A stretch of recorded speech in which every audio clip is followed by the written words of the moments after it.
মোহাম্মদ ইব্রাহিম খলিল, উনি নামাজের বাহিরে এবং ভিতরে কয় ফরজ এটা বলবে এবং নামাজের ওয়াজিব কয়টি এটা বলবেন।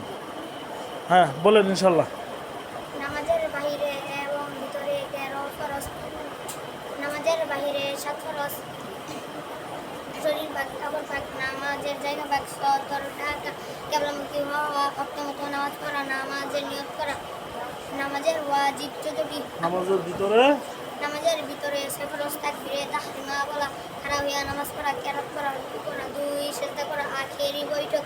নামাজের ওয়াজিব 14টি, আলহামদুলিল্লাহ শরীফ পুরা পড়া, আলহামদুলিল্লাহ সঙ্গে সূরা মিনার, রুকু সেজদা দেরি করা, রুকু হইতে সোজা হইয়া খাড়া হইয়া দেরি করা, রুকু হইতে সোজা হইয়া বসিয়া দেরি করা, দরমিয়ানি বৈঠক, দোনো বৈঠকে আত্তাহিয়াতু পড়া, ইমানের জন্য কিরাত আস্তে এবং জোরে পড়া, ভিতরের নামাজে দোয়ায়ে কুনুত পড়া,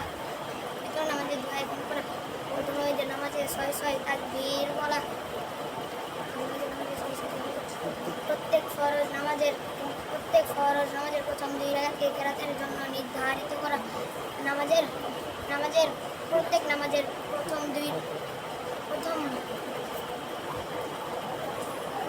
প্রত্যেক রাকাতের ফরজগুলি তারতিব রাখা, প্রত্যেক রাকাতের ওয়াজিবগুলি তারতিব রাখা। আসসালামু আলাইকুম বলিয়া নামাজ শেষ করা।